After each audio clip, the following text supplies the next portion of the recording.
Wel, yn galwad i addoli y bore yma, llyfr y datguddiad, pennod 5, adnod 12-13. Teilwng yw'r oen a laddwyd, i dderbyn gallu cyfoeth, doeth uneb anerth, a'n rhydedd, gogoniant a mawl. A chlywais pob peth a grewyd yn y nef ac ar y ddeiar a than y ddeiar, ac ar y môr a'r cwbl sydd ynddynt yn dweud, i'r hwn sy'n eistedd ar yr orsedd, ac i'r oen, y bo'r mawl a'r anrhydedd a'r gogoniant a'r nerth, byth bythoedd. Gawn ni ymuno yn yr addoliad a'r mawl yna gyda'r emyn cyntaf sydd gyda ni bore yma. Mae'r gwaed a redodd ar y groes, o oes i oes i'w gofio. Rhy fyr yw tragwyddoldeb llawn i ddweud yn iawn amdano.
Wel, ein darlleniad ni y bore yma yw Ioan pennod 19, a darllen at adnod 30, hanes y croeshoelio sydd gyda ni yn ôl Efengyl Ioan.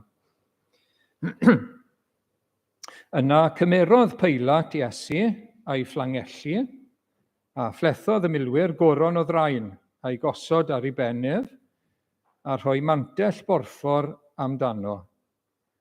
Ac yr oeddent yn dod ato ac yn dweud, henffych well, brenin yr Iddewon, ac yn ei gernodio.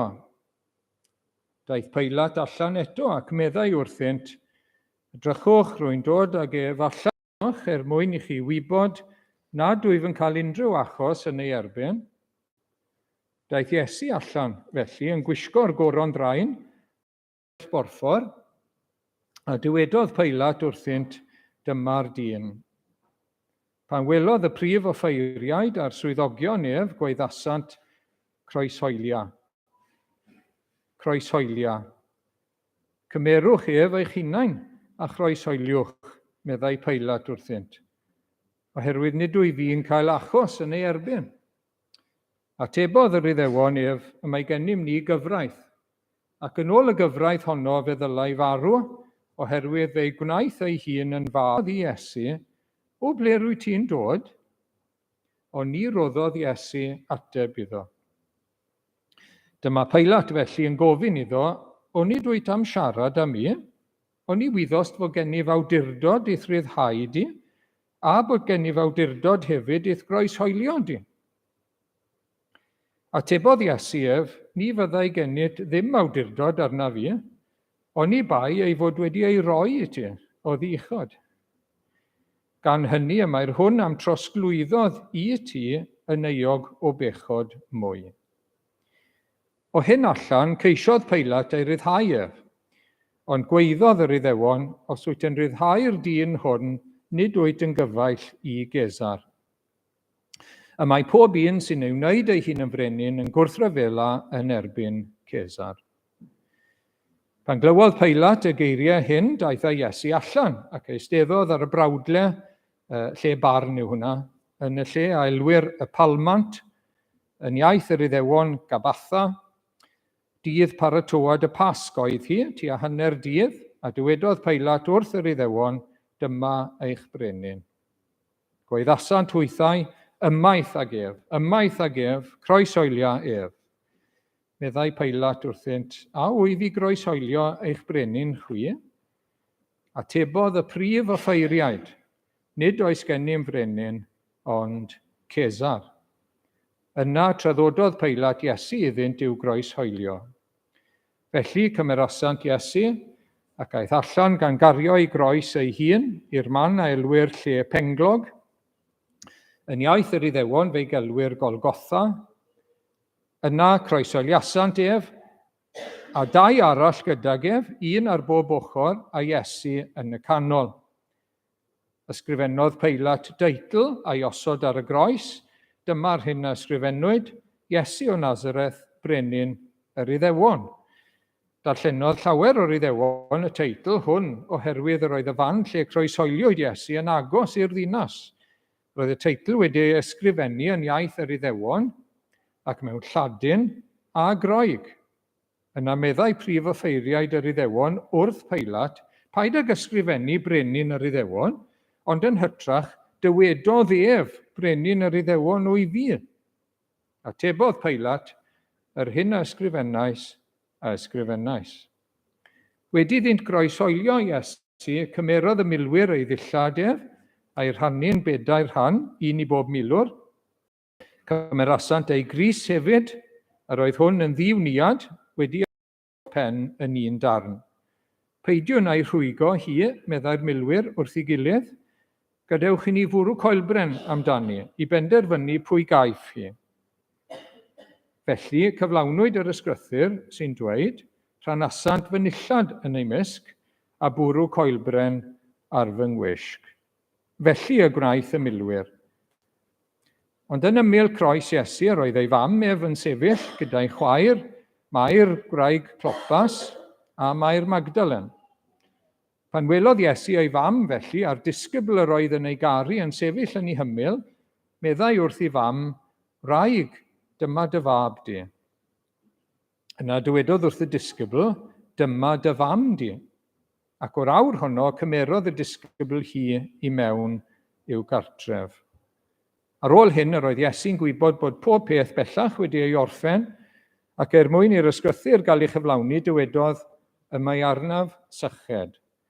Yr oedd llestr ar lawr yno yn llawn o win sir, a dyma hwy'n dod I sbwng wedi ei lenwi ar gwyn yma ar ddarn o isop ac yn ei godi at ei wefusau. Yna wedi ddo gymryd y gwyn, dywedodd Iesu, gorffennwyd. Gwirodd ei ben a rhoi i fyny ei ysbryd. Ni'n diolch i'r arglwydd am ei air sanctaidd y bore yma. Amen.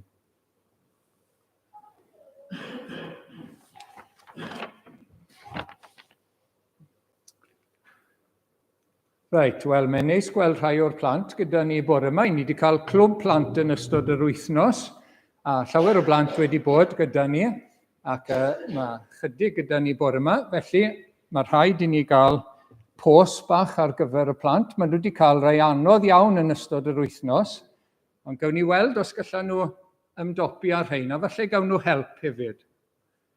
Reit. Nawr te, pa linell sy'n arwain at y trysor? 1, 2, neu 3?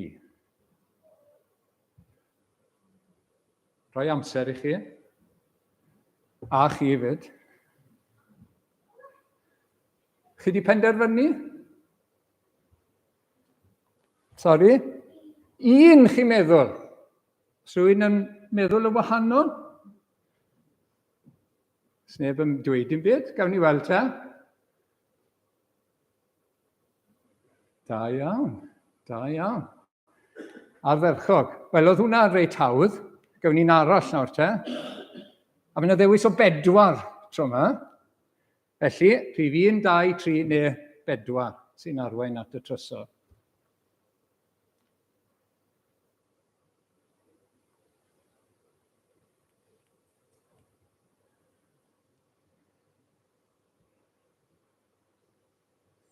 Tipyn o sibrwd. Chi wedi penderfynu? Dim to. Na, dim to. Sori. Right. Eiliad bach.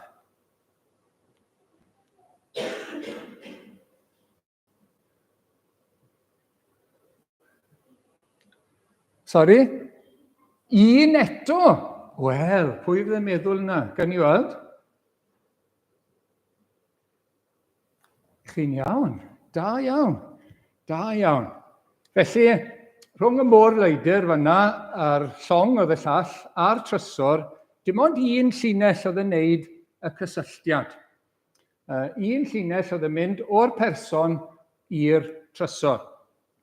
Ac yn y Beibl, mae'n dweud wrthon ni bod pobl Dduw, y rai sy'n credu yn yr arglwydd Iesu Grist, yn drysor arbennig i Dduw. Yn drysor arbennig i'r arglwydd. Ond dim ond 1 ffordd sydd i ni fod yn drysor arbennig i Dduw. Dim ond 1 ffordd gallai Duw dod ato ni i wneud ni'n drysor iddo fe, a dim ond 1 ffordd gallwn ni fod yn drysor i Dduw. O dewis gyda chi o 4 fyna, dewis o 3 yn y llun cyntaf, ond dim ond 1 oedd yn cysylltu. Dim ond 1. Rhif 1 dwywaith digwydd bod. Ac wrth gwrs, Iesu yw'r un sy'n ein cysylltu ni gyda Duw ac yn dod â ni fod yn drysor i Dduw. Mae'n ddarlun hyfryd iawn bod ni'n gallu bod yn drysor special i Dduw. Ac mae hynny trwy Iesu. Mae e di agor y ffordd, mae e di dod, mae di marw drosto ni ar y groes, beth ni'n cofio amdano fe heddi, a pan ni'n credu ynddo fe, pan ni'n dod ato fe, gofyn iddo fe fod yn arglwydd ar ein bywyd ni, gofyn am ei nerth yn ein bywyd ni, byw bywyd fel mae e moyn wedyn ni, i ni'n dod yn drysor arbennig i Dduw. A dyna byddwn ni'n sôn amdano chydig y bore yma. Diolch yn fawr am gymryd rhan a llongyfarchiadau ar eu cael nhw'n iawn hefyd. Gawn ni droi at yr arglwydd mewn gweddi gyda'n gilydd. Diolch arglwydd sydd gyda ni y bore yma wrth ddod Gaerdyfrondi. Diolch yn gyntaf bod ni'n rhydd i ddod i'r Oedfa, bod neb wedi'n rhwystro ni, bod rhyddid yn ein gwlad ni ar hyn o bryd, i addoli'n gyhoeddus fel hyn, ac ni'n diolch bod gyda ni Dduw sydd yn deilwng o'n haddoliad ni. Bod ni'n dod at y Dduw a Thad ein harglwydd Iesu Grist. Bod ni'n dod at Dduw y Duwiau, y Duw byw, yr unig wir a bywiol Dduw, sef Iawe, Duw y Tad, Duw y Mab, a Duw yr Ysbryd Glân. Ac o arglwydd, i ni'n dod yma bore yma i ddaddoli di, blygu ger dy fron di, i gydnabod mai ti sydd Dduw, i gydnabod mai ti yw ein creawdwr, ein cynhaliwr a'n gwaredwr. Ac i ni'n dod yma i blygu ac i gydnabod hynny. Ac hefyd, felly, i dy geisio di arglwydd, i nesau ata ti, ac i brofi dy bresenoldeb di gyda ni bore yma, i glywed y air di, glywed ti'n siarad â ni, yn ein dysgu ni ac yn ein atgoffa ni. Ac o arglwydd, i ni'n diolch am y cyfle sydd gyda ni i wneud hyn nawr y bore yma. O arglwydd, i ni eisiau plygu yn wir ger dy fron di, ac i ni eisiau diolch i ti am yr efengil y bore yma. I ni eisiau diolch bod modd i ni fod yn drysor arbennig i Dduw trwy yr arglwydd Iesu Grist. Ac i ni eisiau cydnabod mai ti, arglwydd, yw Duw yr efengil, y newyddion da. Mae gallu Duw yw'r efengil, nid gallu dyn, ond gallu Duw. Iachawdwriaeth, achubiaeth i bob un sydd yn credu. Ac i ni'n diolch am hynny, diolch bod e ddim yn dechrau gyda ni, diolch bod e ddim yn dibynnu arno ni arglwydd. Nid gallu dyn, ond gallu Duw. Ac i ni'n diolch am hyn y bore yma. I ni'n diolch i ti o Dduw y Tad, bod ti cyn llunio'r byd hyd yn oed, wedi trefnu ffordd. Bod ti wedi, yn dy ddoethineb mawr, wrth weld ymlaen beth oedd yn mynd i ddigwydd, bod ti wedi trefnu achubiaeth i ni, bod ti wedi trefnu ffordd i ni ddod nôl yn bobl i ti, yn blant i ti, ac bod ti wedi trefnu anfon dy fab dy hun mewn cnawd, a bod e wedi dod mewn cnawd, a bod ti wedi ei gefnogi fe, ei arddel e, ei annog e, gyda llais o'r nef, a bod ti yn fodlon ei draddodi fe, ei drosglwyddo fe. Nid yn unig ei drosglwyddo fe i'r byd, i ddod yn ddyn i'r byd, ond ei drosglwyddo fe i'r groes. Ei drosglwyddo fe i'r tywyllwch eithaf ar y groes. I wynebu digofaint Duw, i wynebu cosb a melltith ein pechod ni. O Dad, i ni'n diolch i ti, ac i ni'n daddoli ti. Ac o arglwydd, i ni'n gofyn i ti, i'n helpu ni bore yma i gwerthfawrogi, i daddoli di, i ddiolch i ti arglwydd yn ein bywyd am yr rhodd yma o roi dy fab a'i draddodi fel hyn. Ac helpa ni weld arglwydd, os wyt ti wedi rhoi dy fab, bydd i di'n rhoi popeth sydd i angen arno ni, fel dy bobl. Popeth i fyw bywyd i dy blesio di nawr, ac i'n cadw ni, a'n cynnal ni bob cam i'r gogoniant. Ac i ni'n addoli y mab y bore yma, yr un oedd yn fodlon dod, yr un oedd wedi cytuno i ddod mewn cnawd, yr un oedd wedi cytuno i ymostwng, a dod yn blentyn bach, dod a tyfu yn ddyn, dod i blith dynion, dod i fyd pechadurus syrthiedig, dod i gael ei wrthod, dod i gael ei wawdio, dod i gael ei gosbi a'i groes hoelio, dod i wynebu y poen meddwl a'r arswyd o gael ei wrthod gan y Tad ar y groes. O, i ni'n diolch bod wedi dod o'i fodd, bod wedi dod yn fodlon i roi ei hun drosom ni. Diolch arglwydd, a diolch am yr atgyfodiad, yr esgyniad, a bod e nawr yn y nef, a bod awdurdod yn ei law i faddau pechodau. O, diolch, diolch a diolch i'r arglwydd Iesu Grist, ein prynwr caredig a bendigedig. Ac o arglwydd, i ni'n diolch ac yn addoli Duw yr Ysbryd Glân hefyd. Yr un oedd yn nerthu Iesu, yr un oedd wedi cenhedlu y plentyn yng Nghroth Mair, yr un oedd yn ei nerthu fe yn ei fywyd, yn ei arwain e, dod arno fe yn y bedydd a'i arwain e trwy'r temptiad a phob cam i'r groes. Ac o arglwydd yr un oedd yn ei atgyfodi fe, wrth gwrs, y trydydd dydd, a'r un y gafodd ei addo wedyn i ddod arnom ni, i roi calon newydd i ni, i roi ffydd i ni, gredu yn Iesu Grist, ac i ddod yn drysor arbennig i Dduw. A nerthu ni i fyw y bywyd Cristnogol, bywyd disgybledig, cyfiawn a diwiol. O, i ni'n diolch mai dy waith di yw efengyl iachawdwriaeth, yn achubiaeth ni ar flwyddyn iachawdwriaeth, dy waith di yw o Dduw, ac i ni'n diolch. Felly ni'n gweddio bore yma yn arbennig y byddi di gyda ni, trwy berson yr Ysbryd Glân yn yr Oedfa heddi. I ni'n gofyn i ti siarad â ni, i ni'n gofyn i ti ymwneud â ni. Ac ar glwydd i ni'n cofio am frodyr a chwiorydd trwy'r byd heddi, ar y Pasg, ar y Groglith o arglwydd, ac i ni'n gwybod bydd rhai y wynebu mwy o anawsterau, mwy o erledigaeth heddi, achos bod hi'n Basg. Gofyn i ti nerthu nhw yn arbennig a'i bendithio nhw. Llawer bydden nhw ddim yn gallu cyfarfod yn rhydd fel hyn. Cynnal nhw mewn ffordd arbennig arglwydd, ac i ni'n gweddio dros rai sydd mewn sefyllfa o ryfel heddi, neu mewn sefyllfa o argyfwng a trychineb o arglwydd. I ni'n meddwl am deuluoedd y rhai o De Affrica, gollodd ei bywyd yn y bws ar y ffordd i'r cwrdd. Arglwydd bendithiau'r teuluoedd na, ar un fach sydd ar ôl. Arglwydd rhai yn Israel, rhai yn Israeliaid, wrth gwrs, rhai yn Balestiniaid, yn Gaza, sydd yn dy nabod i, yn credu yn yr arglwydd Iesu. Nertha nhw, bendithia nhw, yn Ukraine ac yn Rwsia. Bendithia dy bobl heddi arglwydd. Helpa nhw gofio bod nhw'n drysor arbennig i ti yn Iesu Grist.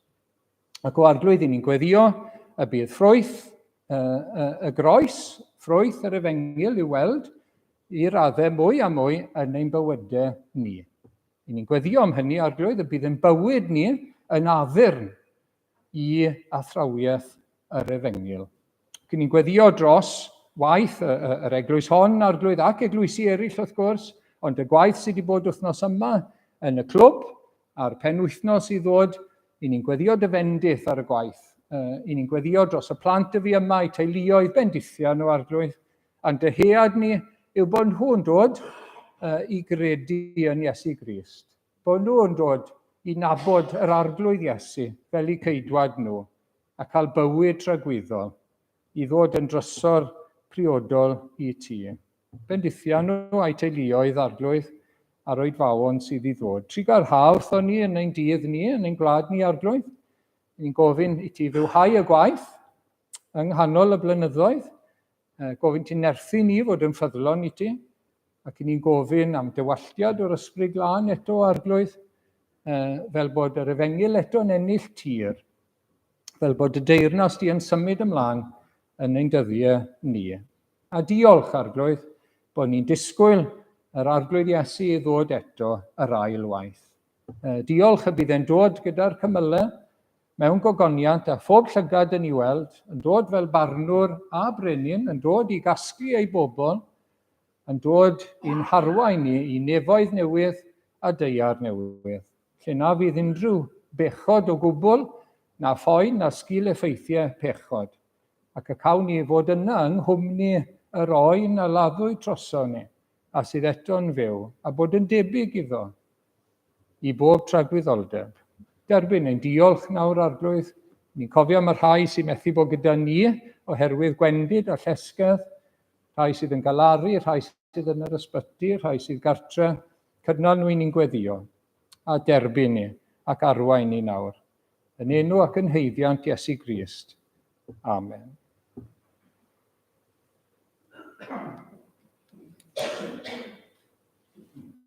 Wel, gawn ni droi nesaf at yr ail emyn, gorffennwyd, y Meseia roes ei fywyd dros bechodau'r byd.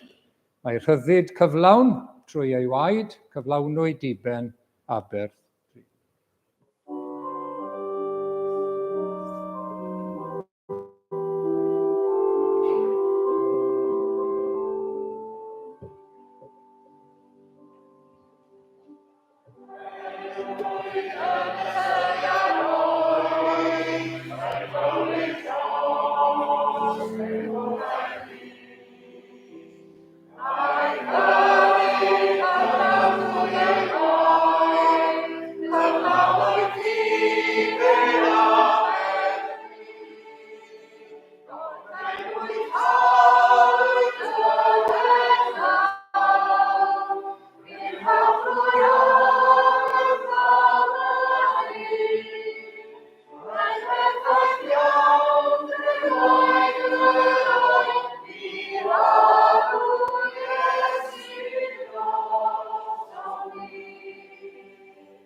Wel,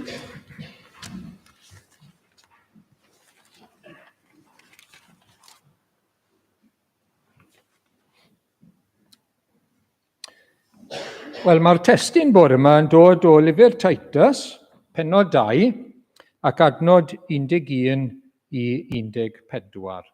A dwi'n ymddiheuro, dwi wedi anghofio roi ei Geraint i roi lan. Na i ddarllen i chi yn ofalus beth bynnag. Dyma'r geiriau. Oherwydd amlygwyd gras Duw i ddwyn gwaredigaeth, ryddhad a chybiaeth i bawb, gan ein hyfforddi i ymwrthod ag anywioldeb a chwantebydol, a byw'n ddisgybledig a chyfiawn a diwiol yn y byd presennol. A disgwyl cyflawni'r gobaith gwynfydedig yn ymddangosiad gogoniant ein Duw mawr a'n gwaredwr Iesu Grist. Rhoddodd ei hun drosom ni i brynu rhyddid i ni, oddi wrth bob anghyfraith, a'n glanhau ni i fod yn bobl wedi ei neilltuo iddo ei hun, ac yn llawn sêl dros weithredoedd da. Wel, yn yr adnodau hyn, i ni'n cael ein atgoffa nawr o bwrpas a chanlyniad gwaith Iesu Grist yn marw drosto ni ar y groes. Mae'n beth da bod ni'n cael cyfle heddi i gyfarfod ac i ni'n meddwl yn arbennig am aberth y groes, ond i ni'n gweld fan hyn yn y geiriau yma beth oedd y pwrpas a'r canlyniad i'r rhai sy'n credu yn yr arglwydd Iesu o'r ffaith fod e wedi marw drosom ni. Mae dau air pwysig iawn, ryddhau a glanhau. Gollwng yn rhyddhau o anghyfiawnder, a glanhau i fod yn bobl arbennig i Dduw. Felly mae'r ddau air yna'n bwysig. Pam oedd Iesu Grist wedi dod? Pam oedd Duw wedi anfon ei fab? Pam oedd rhaid iddo fe farw ar y groes? O ryddhau, oedd yna bobl mewn caethiwed, oedd rhaid gollwng nhw'n rhydd. Ac wedyn oedd angen i glanhau nhw. Oedd nhw'n ffront. Oedd angen i glanhau nhw, a'i neilltuo nhw, i fod yn bobl arbennig i Dduw. Ac yn y cyd-destun nawr ble ni'n cael yr adnodau yma, llythyr yr Apostol Paul a Titus, sydd yn Creta, yn Crete, ac mae'n atgoffa fe i ddysgu y bobl sydd wedi dod i gredu yn Iesu Grist. Mae eisiau dysgu nhw nawr, atgoffa nhw siwd i fyw fel Cristnogion, siwd i fyw yn ei bywyd bob dydd fel Cristnogion. Ac mae'n sôn am y gŵr a'r wraig, agwedd y gŵr tuag at y wraig, y gwragedd hŷn, y gwragedd ifancach, siwd dylen nhw fyw.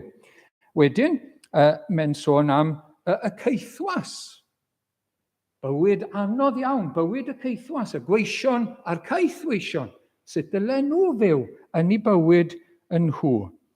Ac beth mae'n sôn amdano yw ffrwythau. Mae'n sôn am ffrwythau. Y ffordd i ni'n byw yw ffrwyth beth mae Iesu Grist wedi wneud drosto ni ar y groes. Fel bod beth mae wedi wneud drosto ni ddim yn ofer, ond bod e'n dod â ffrwyth, bod yna ganlyniadau iddo fe yn ein bywydau ni fel ei bobl e. Felly, mae'n sôn am...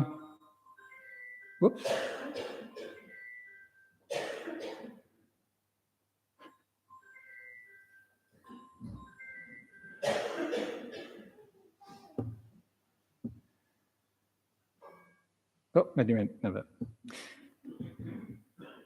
Ffrwythau ysbrydol, mae'n sôn am hunan ddisgyblaeth. Mae'n sôn am garedigrwydd, mae'n sôn am ostyngeidrwydd, mae'n sôn am fyw bywyd gweddus a chywir. Mae'n sôn am agwedd iach. Ac yn adnod 10, mae di dweud hyn. Wi eisiau'ch bywyd chi i fod yn addurn ym mhob peth i athrawiaeth Duw ein gwaredwr. Wi eisiau'ch bywyd chi fod fel addurn, ornament, ond nid ornament yw'r gair iawn, Wi methu cofio nawr y gair sydd yn Saesneg, os rhywun yn gallu helpu fi. Adornment, mae hwnna'n dda iawn, that you adorn the gospel. Da iawn, adornment. Wel, addurn. Y gair Groeg yw cosmeo. A wy'n gweud achos bod chi'n nabod gair sydd wedi dod ohono fe. Y gair Groeg, cosmeo, to adorn, addurno, cosmetic. Mae'r gair cosmetic wedi dod o'r gair Groeg na cosmeo. Ac chi'n cael y darlun felly bod rhywun yn neud proffes, bod e'n gweud, wy'n credu yn yw, wy'n credu yn Iesu Grist, wy'n credu bod Iesu Grist i marw drostoi, a wy'n nabod nawr, wy'n mewn perthynas nawr gyda Iesu Grist. Ond, beth sy'n dangos bod hwnna'n real te? Beth sy'n dangos ac yn tanlinellu hwnna? A mae'r pwyslais mae trwy'r amser gan yr arglwydd Iesu ei hunan a'r apostolion, ffrwyth. Ffrwyth wedyn yn dangos sydd yn harddu, meddai William Morgan, neu'n addurn i'r athrawiaeth.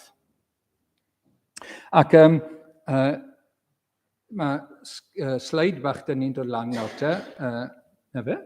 Mae un goeden yn blaen, dim byd, a mae un gydag addurn arno fe.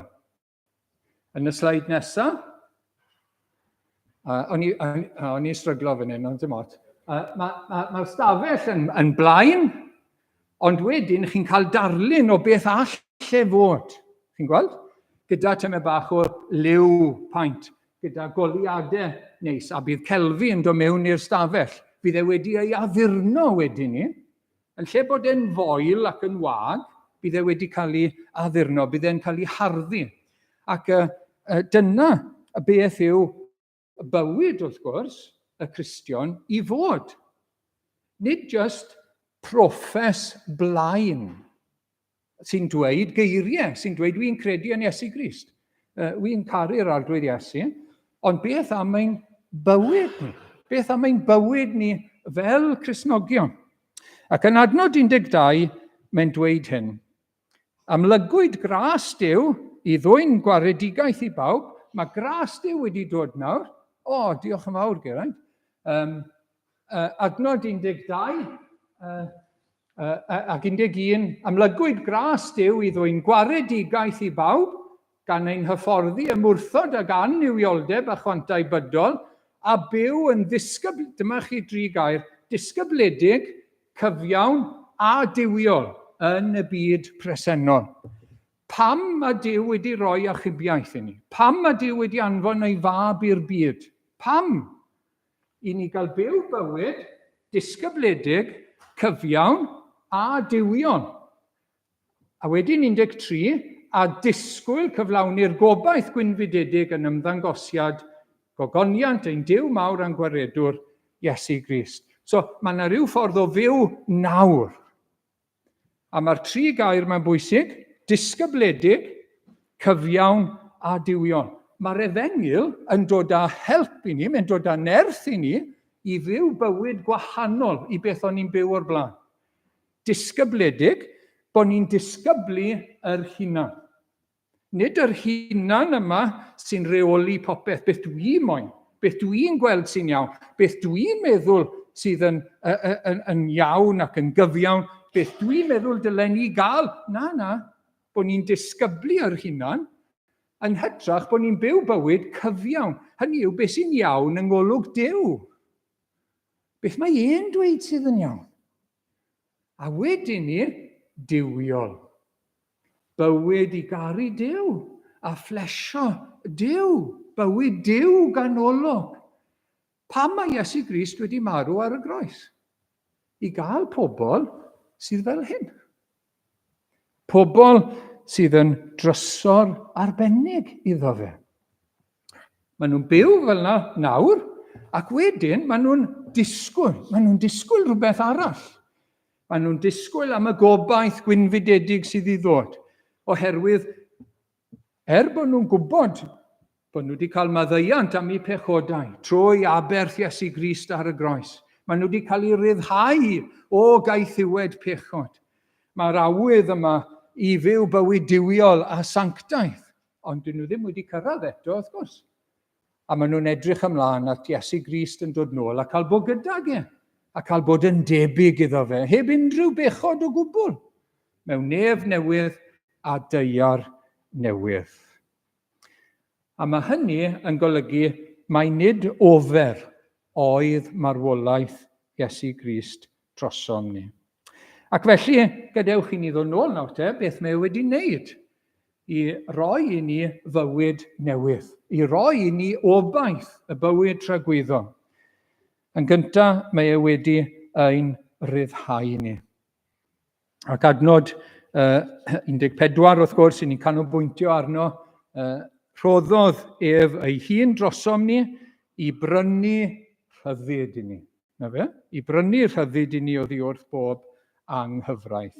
Ac fel mae'r cyfieithiad yma'n dweud, mae'r gair rhyddid fan hyn yn golygu talu i ollwng rhywun yn rhydd. Tal yw e, pridwerth, ransom gallech chi ddweud.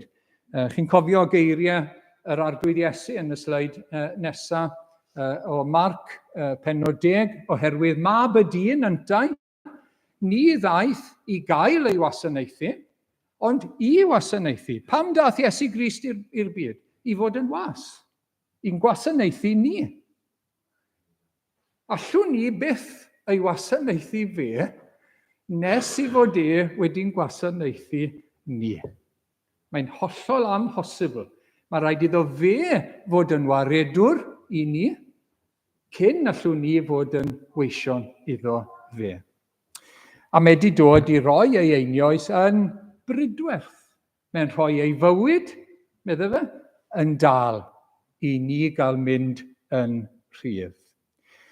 Ac yn ein byd ni heddi, mae yna broblem fawr gyda herw gipio, kidnap. Mae'n broblem fawr yn y byd, mae'n broblem fawr yn Affrica. Yn wir, mae wedi cael ei gyhoeddi nawr yn gwbl anghyfreithlon. Gwbl anghyfreithlon, os ych chi'n sôn am lywodraeth, s'dim hawl i dalu prydwerth. Mae'n anghyfreithlon i wneud hynny. Chi fod i wneud negotiation, chi fod i siarad, pob ffordd gallwch chi, ond mae'n anghyfreithlon i dalu hyd yn oed y prydwerth, heb sôn am hawlio fe, ond i'w dalu fe. Ond mae hyn wedi codi achos bod e'n gymaint o broblem. Mewn gwledydd fel Somalia, lle mae llawer o dlodi, dim llywodraeth i gadw trefen mewn gwirionedd, ac mae pobl yn cael eu cipio a wedyn gofyn am arian mawr i gael nhw nôl. Pobl o dramor, pobl o Brydain, pobl sy'n gweithio gyda cymorth yn aml, a maen nhw'n cael eu targedu wedyn ni. A dyma chi un, falle bod chi'n cofio, mae'n mynd nôl tipyn Judith Tebbutt i'r wraig yma. Gafodd hi a'i gŵr i cipio, o'n nhw yn Kenya ar ei gwyliau, a cafodd nhw i cipio, a'i cymryd, a'i gwahanu, a wedyn cafodd hi roi mewn stafell ar ei phen ei hunan, dim ffenest, dim byd, ac oedd rhaid talu arian cynnoedd o filoedd wedyn ni, iddi gael mynd yn rhydd. A dyna wnaethon nhw yn y pen draw.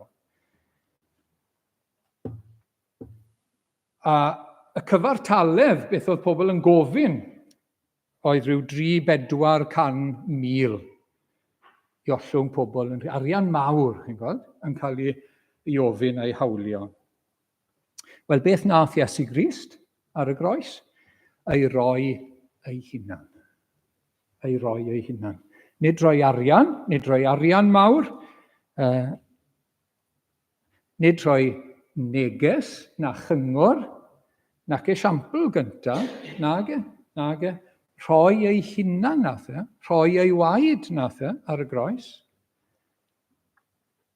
i ni gael mynd yn rhydd. I bechaduriaid gael mynd yn rhydd o'i pechodau. Mwyn ein trawsffurfio ni. Mwyn ein ryddhau ni o afael anghyfraith. Tor cyfraith, pechod wrth gwrs. Gafel pechod. A chi'n cael y darlun yma felly, bod pechod yn gafel yno ni, yn naturiol. Mae'n gafel yno ni, i ni'n gaeth, a mae'n arwain i golled tragwyddol yn uffer, yn caethiwo ni, a dim ond Iesu Grist sy'n gallu'n gollwng ni'n rhydd. A mae wedi talu'r pris gyda'i waed i'n ryddhau ni. Psalm 130 sy'n nesaf, Efa.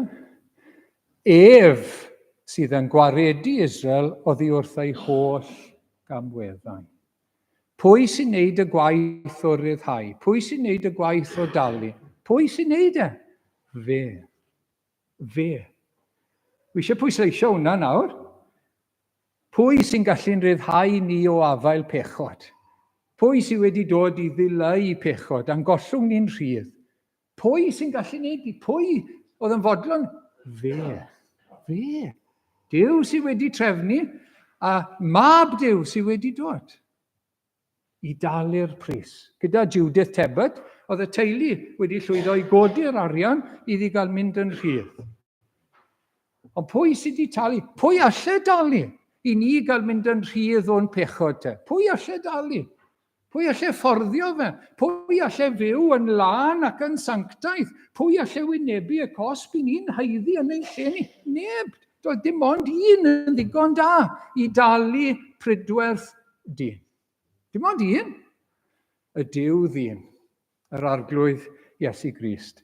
Ac oedd e'n barod i wneud, a mae wedi wneud e. A dyna beth i ni'n cofio heddi. Oedd e'n barod i dalu'r pris. Oedd ddim eisiau troi fraich e. Oedd ddim eisiau berswadio fe neu gocso fe. Na, oedd e'n rhoi ei hunan. O'i fodd i'n prynu ni. Chi a fi, pobl fel chi a fi, yn gaeth mewn anghyfiawnder a phechod, dyna'n cyflwr naturiol ni, a mae wedi talu'r pris i ni gael mynd yn rhydd. O'n i'n darllen tymed bach am sefyllfa Judith Tebet, oedd hi mewn stafell o ryw 15 metr sgwar, oedd e ddim yn fach, ond oedd e, na fe, hollol foel, dim byd yna, a dim ffenest, fel o'n i'n gweud. Oedd hi wedi cael ei chnoi gan mosquitos a pob math o bethau cyn iddi fe mewn a gweud y gwir. Oedd hi'n cael brecwast bob dydd, tato wedi pwdri. Tato wedi pwdri, na beth oedd brecwast oedd hwnna. Dŵr mewn potel, jyst i gadw ddi fynd. Ac yn ystod yr amser, oedd hi'n cael ffôn weithiau, a gath hi glywed gan y teulu bod ei gŵr wedi cael ei lladd. Oedd wedi trial ymladd yn nhw, ac oedd wedi cael ei ladd. Wedyn, oedd hi'n cael job, oedd hi'n methu cysgu na dim byd. Ac erbyn y diwedd, pan ddath hi mas, oedd hi o dan 5 stôn, sgerbwd mewn crôn, a sypiau mawr o'i gwallt wedi dod mas, oherwydd y gwendid a'r straen. Dyna chi gaethiwed rhywun wedi cael ei chipio, chi'n gwybod? Gaethiwed, ofnadw. A chi'n gwybod beth? Mae hwnna'n ddarlun o gyflwr ysbrydol person heb Iesu Grist. Darlun yw e, ond oedd hi'n gaeth. Ac i ni'n gaeth i bechod, i ewyllus yr hunan wrth natur. I ni ffili dweud na wrth bechod.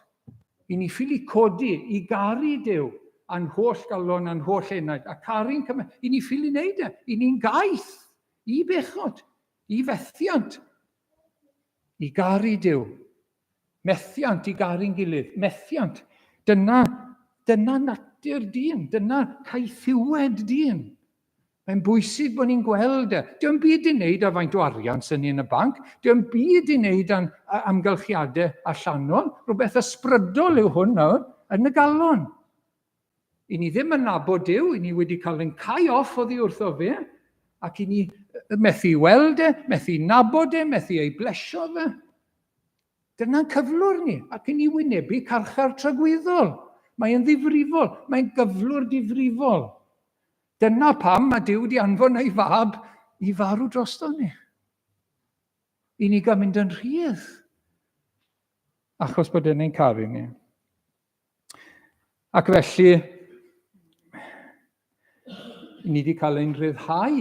Dyna bwrpas Iesu Grist. A pan mae person yn cyffesu ei bechod, pan mae person yn ymddiried yn Iesu Grist, yn trysto'r arglwydd Iesu, yn rhoi ei enaid yn wylo Iesu Grist, yn gofyn am faddeuant a glanhad, cael dod yn iawn gyda Duw, mae'n dod yn rhydd. Mae'n dod yn rhydd. Mae yna faddeuant am bob bai, mae yna symud o'r neilltu, ein dyled fawr i Dduw wedi cael ei dalu. Ni'n cael ein gwisgo a chyfiawnder Iesu Grist.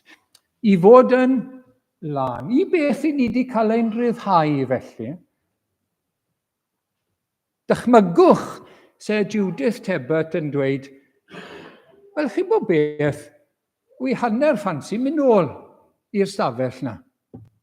Gallwch chi ddychmygu y byddai'n gweud rhywbeth fel yna? Byddech chi ddim yn gallu dychmygu fe, byddech chi? I beth i ni wedi cael ein rhyddhau? I beth mae Iesu wedi marw ein rhyddhau i ni? Wel, nid i aros yn ein pechodau, felly. Nid i aros gyda'r bywyd oedd gyda ni, ond i roi bywyd newydd i ni, wrth gwrs. Ac mae'n addo bywyd newydd i ni, ac mae'n addo yr ysbryd glân i ddod arno ni ac yno ni i fyw bywyd gwahanol. Hynny yw i fod yn sanctaidd. Rhoddodd ef ei hun drosom ni i brynu rhyddid i ni, oddi wrth bob anghyfraith, a'n glanhau i fod yn bobl wedi ei neilltuo iddo ef ei hun. Felly mae dwy elfen i'r gair sanctaidd, mae'n golygu ar wahân, cael ei neilltuo yn arbennig, yn bobl Dduw, ac mae'n golygu glân, cael ein glanhau hefyd. Fel yn yr Hen Testament, oedd yna lestri yn y deml, o'n nhw'n cael eu cadw i'r deml, ac o'n nhw'n lan. Oedd pobl oedd yn gweithio yn y deml, o'n nhw yn gorfod bod yn lan, yn seremoniol i weithio yn y deml. Darlun oedd hwnna. I ni fod yn lan, yn bobl o'r neilltu i'r arglwydd. Ac felly, cwpl o adnodau i darlunellu fe, dyna oedd rhai ohonoch chwi gynt. Paul yn sgwennu at y Corinthiaid, mae rhai yn yr eglwys wedi cyflawni pechod. Pechod difrifol anfoesol. Ac mae Paul yn gweud, dyna beth o'ch chi o'r blaen. Ond nid dyna beth i chi nawr. Nid fel hyn i chi fod i fyw nawr. Yr ydych wedi'ch golchi. A'ch sancteiddio. A'ch cyfiawnhau trwy enw yr arglwydd Iesu Grist. A trwy ysbryd ein Duw ni. Sdim rhaid i chi fyw fel o'ch chi'n byw o'r blaen nawr. I chi wedi cael eich ryddhau. A chi wedi derbyn ysbryd glân Duw. Wedyn ni, yr un nesaf, Exodus, yn awr, os gwrandewch yn ofalus arnaf a chadw fy nghyfamod, byddwch yn eiddo arbennig i mi ymhlith yr holl bobloedd, oherwydd eiddo fi'r ddeiar i gyd. Edrychwch ar y Saesneg am eiliad. You shall be my treasured possession. A chi ddarlun. Dyma chi'r trysor oedden ni'n sôn am gynne. Os byddwch chi nawr fy mhobol i, yn gwrando arna i, yn ei fyddhau i fi, fel fy mhobol, wedi credu yn Iesu Grist, wedi derbyn yr arglwydd Iesu, wedi derbyn yr ysbryd glân, ac yn byw nawr, y bywyd mae Duw yn ein galw ni fyw, bywyd mae'r arglwydd Iesu'n galw ni fyw, byddwch chi'n drysor priodol, medde William Morgan, trysor arbennig, treasured possession i fi. Ac wedyn ni, Deuteronomium, canis pobl sanctaidd wyt ti i'r arglwydd y Dduw, a'r arglwydd a ddewisodd i fod yn bobl unig iddo ef, o'r holl bobloedd sydd ar wyneb y ddaear. Trysor arbennig i'r arglwydd Dduw. Mae'r gair yn cael ei ddefnyddio, mae'n debyg, neu oedd yn cael ei ddefnyddio, ar gyfer ysbail. So pan oedd pobl yn mynd i ryfel, ond nhw'n dod nôl ar spoils, yr ysbail. Ac oedd rhan o'r ysbail yn cael ei roi yn arbennig i'r brenin. oedd siar arbennig yn cael ei roi i'r brenin. Chi'n cofio Abram yn arbed Lot ac yn dod â ysbail nôl beth oedd wedi cael ei ddwyn o Sodom ac yn y blaen. Ac mae'n rhoi i Melchizedek. Mae'n rhoi 10% i Melchizedek. Eiddo arbennig i frenin Salem. Oedd yn gysgod o'r arglwydd Iesu, wrth gwrs. Wel nawr te, gysgod o'r arglwydd Iesu, wrth gwrs. Wel nawr te, beth yw'r darlun, pictiwr yw hwnna, bod rhan o'r ysbail, y trysor oedd yn cael ei gymryd o'r gelyn, yn cael ei roi i'r brenin. Yn drysor arbennig i'r brenin.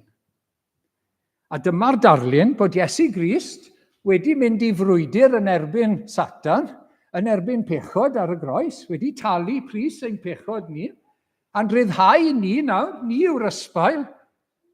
Pob un sy'n credu yn Iesu Grist, mae'n rhan o'r spoils, a mae'n drysor arbennig. Mae'n drysor arbennig i'r brenin. Mae'n rhoi darlun rhyfedd o beth yw bod yn Gristion, yn dweud. Beth yw i gredu yn yr arglwydd Iesu a cael ein ryddhau o'n pechod. Gai ofyn bore yma, odych chi'n drysor arbennig i'r brenin heddi? Ai dyna i chi? Mae'n dod trwy gredu yn Iesu Grist a'r hyn nath droso ni ar y groes. Trwy ymddiried yn yr arglwydd Iesu a'i aberth. I ni'n dod yn drysor arbennig, i ni'n dod yn rhydd o'n pechod ac yn drysor ac yn iddo ef. Ac wedyn ni, oedd yr ysbail yn cael ei lanhau. Yr ysbail yn cael ei lanhau, dyna'r darlun, ac Effesiaid nawr te 5, chwiwyr, carwch eich gwragedd, fel y carodd Crist yntau'r eglwys. Sut mae wedi'n caru ni? Ei roi ei hun drosti, fe yw'r pris wedi roi ei hunan, yw sancteiddio a'i glanhau a'r golchiad dŵr drwy y gair. Mae wedi rhoi ei hunan, i'n prynu ni'n rhydd, i beth? Dyma'r pwyslais eto, i'n glanhau ni, i'n sancteiddio ni, yn bobl arbennig iddo fe, fel priod iddo fe. Ac wedyn mae'n ein glanhau ni ac yn ein golchi ni, yn ein sancteiddio ni, yn ein gwneud ni'n fwy tebyg iddo fe. Trwy y gair, trwy ei air, a thrwy yr ysbryd glân, yn ein glanhau ni ac yn ein puro ni, nes bod ni'n dod yn debyg i Iesu Grist. A dyma beth yw bod yn drysor priodol i'r arglwydd. Meddai Bible.net, trysor special iddo fe. Ac mae meddwl hyn yn bwysig i ni fel Cristnogion. I ni mynd i fod yn goron ddisglair yn llaw yr arglwydd. I ni mynd i fod yn debyg i'r arglwydd Iesu Grist. Mae di'n prynu ni ar gyfer hynny. Ac felly ni eisiau iddo fe'n helpu ni nawr tuag at hynny. I fyw bywyd sydd yn ei blesio ac yn ei garu fe ac yn fyw ganolog yn ei bywyd o ddydd i ddydd. P'un bod e'n fywyd, meddyliwch am y rhai oedd yn sgwennu eto, caeth weision. I rai oedd bywyd yn anodd iawn. I rai Cristnogion heddi, mae bywyd yn tu hwnt o anodd. Meddyliwch am y rhai sy'n gweithio yn y gwaith brics yn Pakistan. The lowest of the low yw nhw. Mae'n gwneud gwaith peryglus ac afiach. Ond maen nhw'n drysor arbennig i'r arglwydd achos bod nhw'n credu yn Iesu Grist. Maen nhw eisiau blesio fe yn ei gwaith bach bob dydd. Mae gyda nhw bwrpas arbennig o'i blesio fe. Achos cyn hir, byddan nhw gyda fe. A byddan nhw'n goron ddisglair yn ei law e. A mae'r un peth y wir i ni felly. Beth bynnag yw amgylchiadau bywyd, yn aml iawn, mae'n fwy cyfforddus o lawer i ni, ond nid yn gymaint yr amgylchiadau sydd yn cyfri. Ond bod ni'n cofio bod ni'n drysor arbennig i'r arglwydd, ni wedi cael ein prynu, ni'n rhydd. A cyn hir fyddwn ni'n goron ddisglair yn ei law e. Ac felly ni eisiau help nawr i fyw yn nerth yr ysbryd glân trwy'r gair bywyd Duw ganolog cyfiawn, hunan ddisgybledig a sanctaidd. Eseia 62. Byddi'n goron o didog yn llaw yr arglwydd ac yn dorch frenhinol yn llaw dy Dduw. Na chi adnod? Dyna fydd pobl Dduw yn y pen draw. Dyna pam mae Iesu Grist wedi marw drosto ni. Dyna pam wedi dod i'r byd. Dyna pam oedd yn fodlon roi ei hunan i wneud pobl oedd yn ymdrybeiddi mewn pechod, pobl oedd yn gaeth i bechod, i fod yn disglair ac yn lân ac yn sanctaidd ac yn debyg i'r arglwydd Iesu Grist. Dyna pam mae wedi dod, dyna pam mae wedi rhoi ei hunan. Ac un peth arall, yn llawn sêl dros weithredoedd da. Yn llawn sêl dros weithredoedd da. Dyma geiriau'r apostol Paul at y Galatiaid, oherwydd eglawsoch am fy marweddiad gynt yn y grefydd Iddewig, i mi fod yn erlyd eglwys Dduw i'r eitha, gan gymaint mwy fy sêl dros draddodiadau fy hynafiaid. Mae Paul yn sôn am ei gefndir, ac oedd e'n zealot. Oedd e'n zealot dros y grefydd Iddewig yn erbyn Cristnogion. Oedd e'n zealot, oedd e'n all out yn llwyr. A'r un gair sydd gyda ni fan hyn, yn Titus, yn glanhau i fod yn bobl wedi ei neilltuo iddo efo ei hun, ac yn llawn sêl dros weithredoedd da. Yn zealot i blesio Duw. Adnod 14, yn llawn sêl dros weithredoedd da.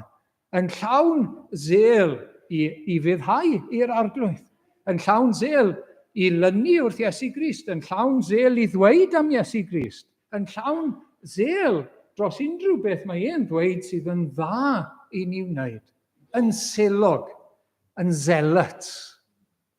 Mae di marw, nid i ni gael bod yn half-hearted, yn llipa, yn oer, ond yn llawn sêl. Dyna pam mae di marw, fel bod ni yn frwd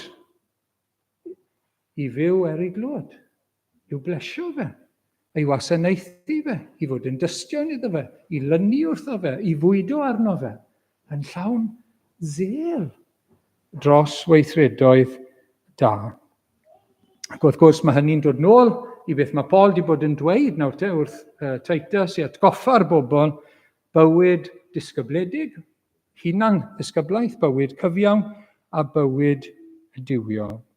Wel, y bore yma, ni'n diolch am y groes, ni'n diolch am aberth Iesu Grist, diolch am y taliad rhyfeddol bod wedi rhoi ei hun i'n ryddhau ni o anghyfiawnder pechod, i ni gael ein ryddhau a'n golchi, yn sancteiddio, yn y pen draw, i fod yn goron ddisglair yn llaw yr arglwydd. Cwestiwn cyntaf wrth i fi orffen, ydych chi wedi ymddiried yn Iesu Grist fel eich gwaredwr chi? Ydych chi wedi uniaethu beth mae wedi wneud ar y groes? Ydych chi'n gallu gweld bod beth mae wedi wneud yn ymwneud â'n pechod yn bersonol?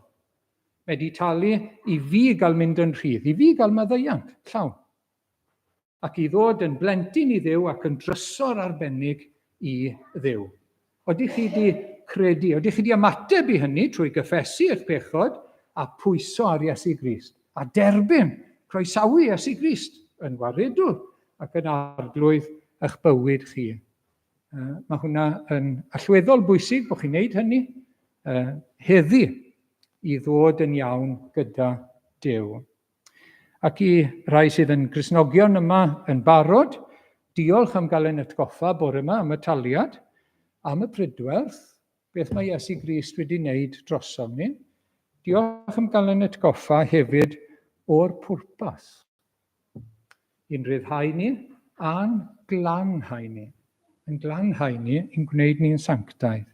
A gyda'n gilydd, ni'n gweddio, a y bydd mwy o ffrwyth y groes i weld yn ein bywydau ni, wrth i ni ddod yn fwy tebyg i Iesu Grist.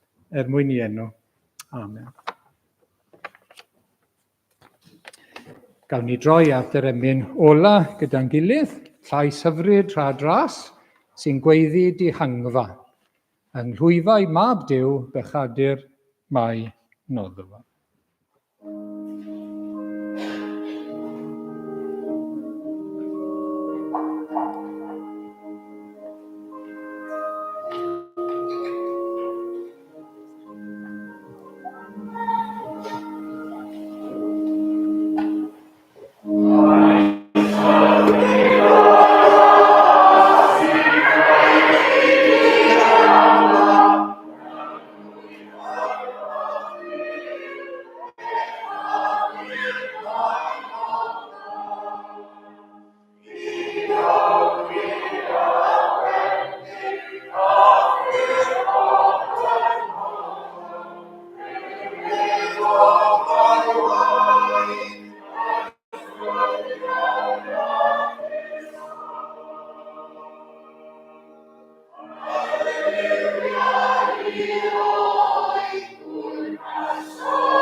Ie, arglwydd, i ni'n canu Halleluia i ti, am i ti dalu gyda dy waed, gyda dy hunan, i brynu'r rhyddid i ni, oddi wrth ein pechodau.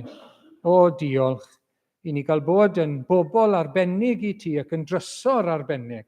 O, dyna fraint, arglwydd, ac i ni eisiau bod yn bobl arbennig i ti, ac i ni eisiau byw bywyd nawr, arglwydd, sydd yn dy blesio di. Mae'n gofidio ni bod ni yn llithro, arglwydd, ond i ni eisiau dy blesio di, i ni eisiau dy garu di, i ni eisiau dy wasanaethu di, i ni eisiau dod yn fwy tebyg i'r arglwydd Iesu, achos bod ni'n credu mai dyna fyddwn ni un diwrnod. Byddwn ni fel y goron ddisglair yna, yn llaw yr arglwydd, hyd yn oed yn debyg i Iesu Grist ei hunan. O, diolch, mai dyma dy fwriad i ni, mai dyma ganlyniad yr Efengyl. Ac o, arglwydd, diolch felly. A bendigedig fyddod enw di. Gras ein harglwydd Iesu Grist a chariad Duw a chymdeithas yr ysbryd glân, a'r hoso gyda ni yn nawr a hyd nes y daw. Amen.